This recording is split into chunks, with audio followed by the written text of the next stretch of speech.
2026년 8월 16일 새우밥 코인입니다. 한때 수위는 차세대 레이어 1 가운데 가장 강력한 후보 중 하나였습니다. 빠른 속도와 낮은 수수료를 앞세워 생태계가 빠르게 성장했고 디파이에 들어온 자금도 한때 20억 달러를 훌쩍 넘어섰습니다. 하지만 지금의 수위는 분위기가 완전히 다릅니다. 생태계에 들어온 자금은 크게 줄었고 거래량과 주요 디파이 프로젝트의 수익도 함께 감소했습니다. 그 사이 대형 해킹이 터졌고 침체에서 벗어나기 위해 진행한 회심의 업그레이드는 오히려 메인넷을 3차례 멈춰 세웠습니다. 그런데 재미있는 건 여기서부터입니다. 수위가 이렇게 흔들리는 와중에도 새로운 금융 인프라는 계속 만들어지고 있고 생태계의 핵심 금융 서비스들은 한 진영으로 조금씩 모이기 시작했습니다. 그 중심에 있는 프로젝트가 바로 블루핀입니다. 오늘은 수위가 어디서부터 흔들리기 시작했는지, 다시 살아날 여력은 남아있는지, 그리고 블루핀이 정말 수위의 새로운 베타 투자처가 될 수 있을지 살펴보겠습니다. 수위 생태계에 처음 큰 충격을 준 사건은 2025년 5월 발생한 세투스 해킹이었습니다. 세투스는 당시 수위의 대표적인 탈중앙화 거래소였습니다. 수위 생태계 안에서 코인을 사고 팔고 유동성이 움직이는 핵심 길목 가운데 하나였습니다. 그런데 이곳에서 약 2억 2천만 달러 규모의 해킹 사고가 발생했습니다. 수위 검증자들이 공격자가 가져간 자금 상당 부분을 움직이지 못하게 막으면서 많은 자금을 회수할 수 있었지만 반대로 논란도 생겼습니다. 검증자들이 특정 주소의 자산을 막을 수 있다면 수위는 과연 얼마나 탈중앙화된 체인이냐는 질문이 나온 겁니다. 다만 이 사건 때문에 수위가 바로 몰락한 것은 아닙니다. 오히려 한번 다시 살아났습니다. 생태계 자금이 다시 증가했고 2025년 10월에는 TVL이 약 26억 달러까지 올라가며 새로운 고점을 기록했습니다. 그래서 세투스 해킹은 수위 몰락의 직접적인 원인이라기보다 수위 생태계의 신뢰에 처음 금이 간 사건 정도로 보는 게 맞습니다. 진짜 문제는 그 이후였습니다. 2025년 말부터 시장 분위기가 식으면서 수위 생태계의 자금도 빠르게 빠져나갔습니다. 거래가 줄고 대출이 줄고 주요 프로젝트들의 수익도 함께 감소했습니다. 단순히 코인 가격이 내려간 게 아닙니다. 수위 안에서 실제로 움직이는 돈 자체가 줄어든 겁니다. 그래서 수위는 새로운 성장 동력을 찾기 시작했습니다. 기존처럼 코인 거래와 디파이에만 의존하는 대신 스테이블 코인과 결제 시장을 키우려 했습니다. 수수료를 크게 낮추고 사용자가 SUI 코인을 따로 들고 있지 않아도 스테이블 코인을 쉽게 전송할 수 있도록 시스템을 개편했습니다. 쉽게 말하면 수위를 단순한 코인 거래용 체인이 아니라 실제 돈이 움직이는 금융 인프라로 만들겠다는 겁니다. 침체에서 벗어나기 위한 회심의 카드였습니다. 그런데 하필 여기서 사고가 터집니다. 2026년 5월 수위는 새로운 결제 기능을 포함한 업그레이드를 적용했습니다. 그런데 새 기능과 기존 가스 처리 방식이 충돌하면서 메인넷이 멈췄습니다. 한 번이 아닙니다. 48시간도 되지 않는 시간 동안 3차례였습니다. 첫 번째 사고 이후 빠르게 패치를 적용했지만 비슷한 문제가 다시 발생했고 복구 과정에서는 별개의 버그까지 발견되면서 세 번째 정지로 이어졌습니다. 이 사건이 특히 뼈아팠던 이유는 타이밍입니다. 수위는 이미 침체 중이었습니다. 그리고 침체에서 벗어나기 위해 스테이블 코인과 결제라는 새로운 성장축을 밀고 있었습니다. 그런데 바로 그 과정에서 체인이 3번 멈춘 겁니다. 재기하려고 엑셀을 밟았는데 엔진이 꺼져버린 셈입니다. 물론 이후 문제는 수정됐고 확정된 거래가 사라지거나 이용자 자금이 손실된 것은 아닙니다. 하지만 기술을 복구하는 것과 시장의 신뢰를 복구하는 것은 다른 문제입니다. 여기까지만 보면 수위가 왜 이렇게 고생하고 있는지는 충분히 설명됩니다. 그런데 수위의 희망을 보는 쪽에서는 아직 끝난 생태계가 아니라고 주장합니다. 그 이유는 단순히 재단에 돈이 많기 때문만은 아닙니다. 수위는 침체 속에서도 계속 새로운 시장을 만들려 하고 있습니다. 가장 최근에 밀고 있는 것 가운데 하나가 비트코인 금융입니다. 7월에는 해시라는 테스트넷이 시작됐습니다. 이름은 기억하지 않으셔도 됩니다. 중요한 건 이게 뭘 하려는지입니다. 비트코인을 팔거나 다른 체인으로 완전히 옮겨버리지 않고도 그 비트코인을 담보로 활용해서 수위 위에서 돈을 빌리고 신용상품이나 다양한 금융 서비스를 이용하게 만들려는 겁니다. 쉽게 말하면 잠자고 있는 비트코인을 수위의 디파이 자금으로 끌어오겠다는 겁니다. 아직 테스트넷입니다. 성공했다고 말하기에는 너무 이릅니다. 하지만 최근 몇 주 동안 상당한 테스트 거래가 발생하고 있고 수위가 다음 사이클을 준비하면서 스테이블 코인과 결제에 이어 비트코인 금융까지 새로운 자금 유입 통로로 만들려 한다는 점은 분명합니다. 여기에 기관용 프라이버시 전송 기능과 미래의 양자 컴퓨터 공격을 대비한 새로운 보안 기술도 준비하고 있습니다.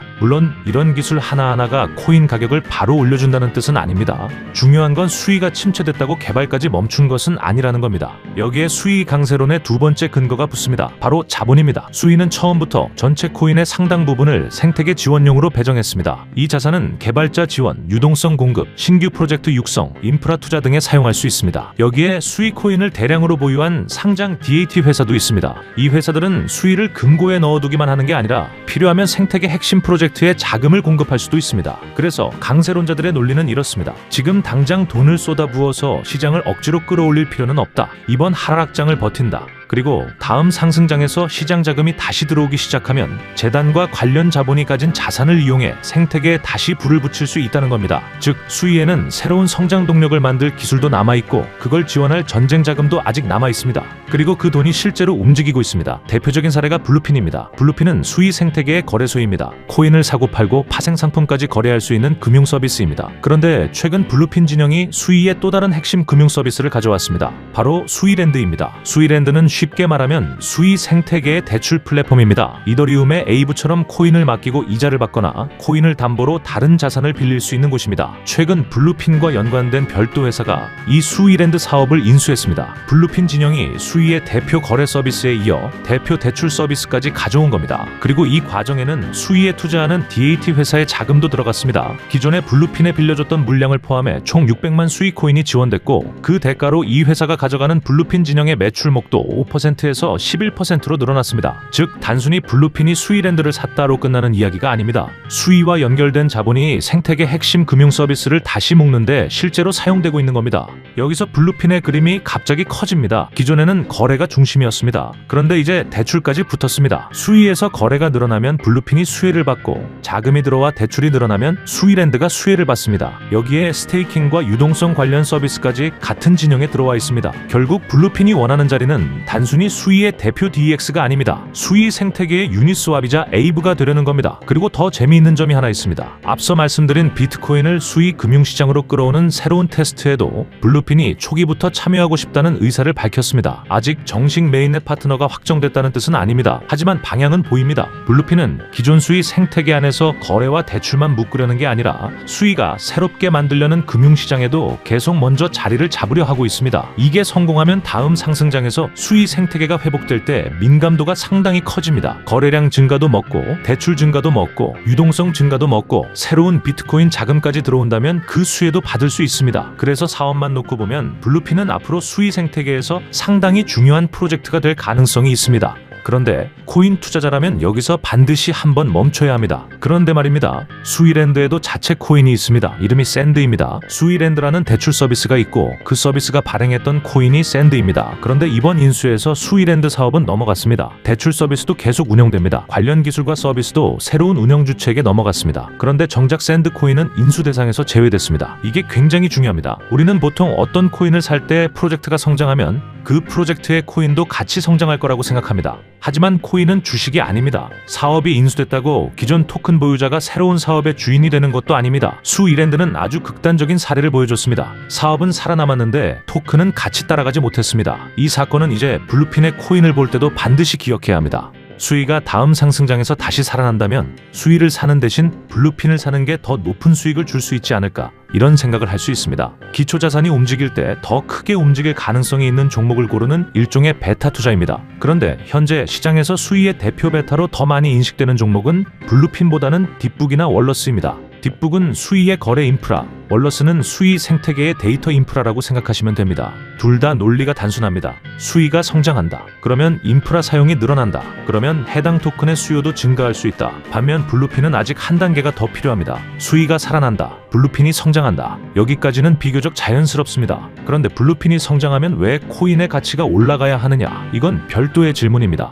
블루핀에는 현재 바이백 구조가 있습니다. 블루핀이 돈을 벌면 그 수익 일부로 시장에서 코인을 사들이는 구조입니다. 하지만 아직 한계가 있습니다. 사들인 코인을 완전히 소각하는 구조는 아니고 블루핀의 모든 수익이 코인 홀더에게 직접 돌아가는 것도 아닙니다. 반대로 투자자와 개발팀 물량의 언락은 계속되고 있습니다. 한쪽에서는 바이백으로 사고 다른 쪽에서는 새로운 물량이 풀립니다. 결국 블루핀에서 봐야 할 건 바이백으로 생기는 수요가 언락으로 늘어나는 공급을 이길 수 있느냐입니다. 아직은 그게 증명되지 않았습니다. 그리고 블루핀 팀 자체가 토큰 가격을 적극적으로 띄우거나 강한 마케팅을 하는 스타일도 아닙니다. 제품과 사업을 만드는 데 비해 코인 자체를 시장에 알리는 힘은 상대적으로 약한 편입니다.